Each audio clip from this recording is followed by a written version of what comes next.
दोस्तों, हमारे देश के कुछ मुट्ठी भर मुसलमानों को सिर्फ गाज़ा में तबाही देखनी है। उन्हें ये देखना है कि गाज़ा पर इज़राइल कैसे कब्ज़ा कर लेगा। उन्हें ये देखना है कि कब खान यूनुस कब्ज़ा होगा। उन्हें ये देखना है कि राफ़ा में कितनी बर्बादी जो है इज़राइल मचा रहा है, वहाँ लाशें कितनी बिछी हुई हैं। सिर्फ उन्हें वही चीज़ें देखनी हैं। उन्हें इन चीज़ों से लेना देना नहीं है कि सब चीज़ झेलने के बावजूद डंके की चोट पर सीधा सीधा हमास जो है वो भिड़ा हुआ है इजरायली सैनिकों से। सीधा सीधा हमले जो है हिजबुल्लाह लगातार इजरायली शहरों के ऊपर कर रहा है। और अब हिजबुल्लाह या हमास नहीं बल्कि यमन भी बड़ी तबाही जंग के बीच में मचाने लगा है। उन्हें इन चीज़ों से कोई लेना देना नहीं है। और इसी बीच में जब यमन द्वारा एक वीडियो सर्कुलेट कर दिया गया कि कैसे उसने चियोस्लॉइन जहाज को दो टुकड़ों में कर दिया, पानी में डुबा दिया, इसकी तस्वीर दुनिया के सामने आई तो पूरी तरीके से खलबली मचा दी गई है। किस तरीके से वीडियो सामने आया है, पहले इस पर नजर डालिए।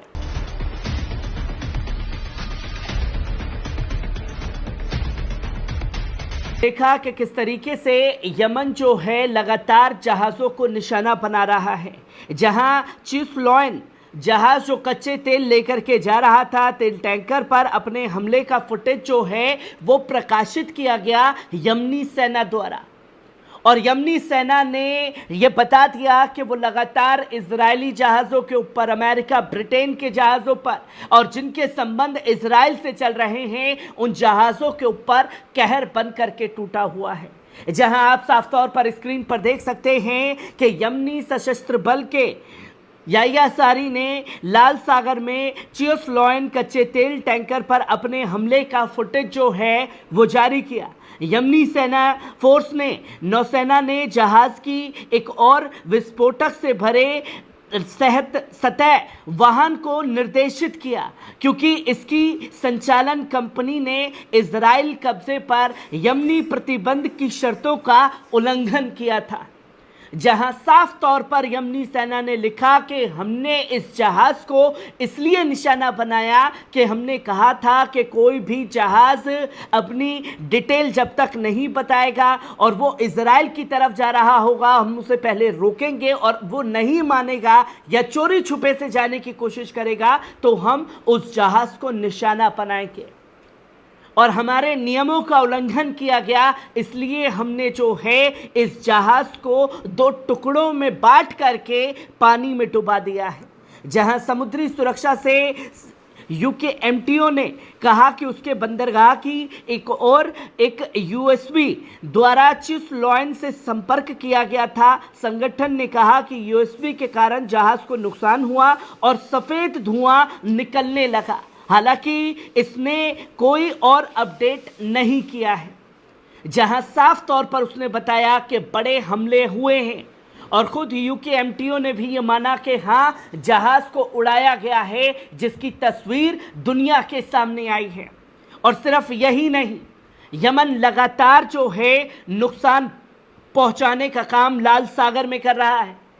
जहां चियोस्लॉइन को निशाना बनाया गया और दूसरी तरफ बताया गया कि जहाज अल्ट्रा गैलेक्सी दुर्घटनाग्रस्त होकर डूब गया है और एक अन्य जहाज के लगभग 40 कंटेनर जो हैं वो लाल सागर में खो गए हैं, जो केप ऑफ गुड होप के पास दक्षिण अफ्रीका के तट पर गंभीर मौसम के कारण समुद्र में गिर गया था।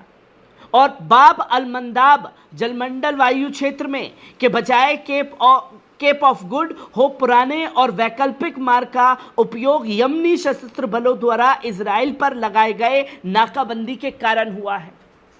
और इसकी जानकारी दी गई है ट्रेडविंड्स ग्लोबल शिपिंग न्यूज़ द्वारा।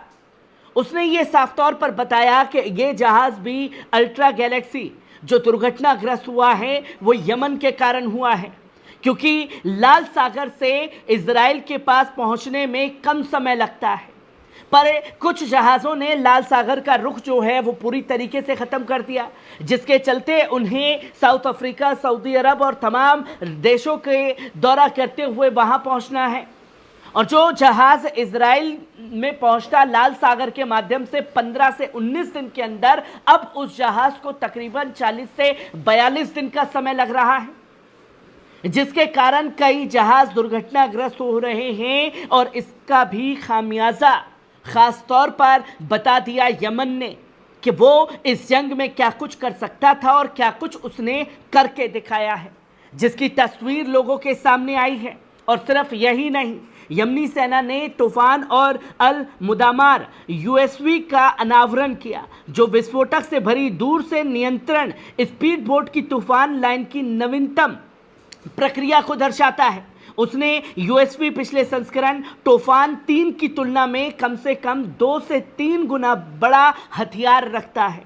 उसने ये बताया कि लाल सागर में लक्ष्य तक पहुंचने के लिए पर्याप्त गति बनाए रखते हुए 45 समुद्री मील यानी कि 83 किलोमीटर घंटा की रफ्तार से ये यात्रा करता है।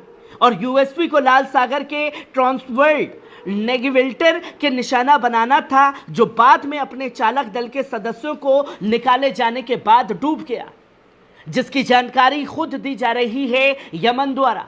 और जब यमन लाल सागर में लगातार तबाही मचा रहा है, कहर बरपा रहा है, तो अमेरिका की कठपुतली बना सऊदी अरब अब यमन के ऊपर प्रेशर डालने के लिए तमाम हथकंडे भी अपना रहा है, जिसकी जानकारी खुद अंसारुल्लाह ग्रुप के नेता मलिक अल हूती ने दी और बताया कि इसका खामियाजा भुगतना पड़ेगा खास तौर पर सऊदी अरब को, जहां यमनी अंसारुल्लाह आंदोलन के नेता सैयद अब्दुल मलिक अल हूती ने मंगलवार को कहा कि संयुक्त राज्य अमेरिका ने इजरायली कब्जे की सेवा के रूप में यमन के खिलाफ सऊदी अरब की आक्रामक कार्रवाई का आदेश दिया है।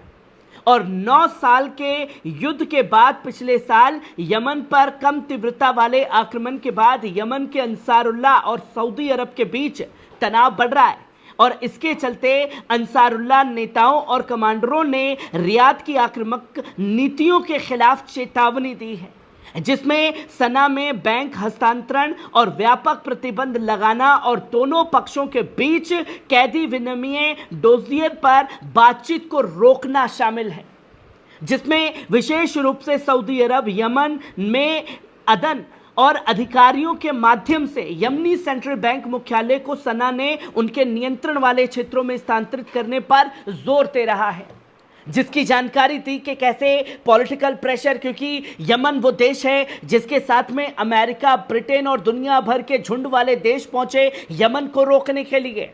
और जब अपने हथियारों से, अपनी टेक्नोलॉजी से यमन को नहीं रोक पाए, तो सऊदी अरब जो कठपुतली बन करके काम कर रहा है, उसे आगे किया गया कि यमन को रोका जाए। और सऊदी अरब यमन को रोकने के लिए हर हथकंडा अपना रहा है, जिसके चलते अंसारुल्लाह ग्रुप ने साफ तौर पर धमकी दी कि अगर सऊदी अरब हरकतों से बाज नहीं आया तो हम उसके ऊपर भी हमला करने से नहीं रुकने वाले हैं।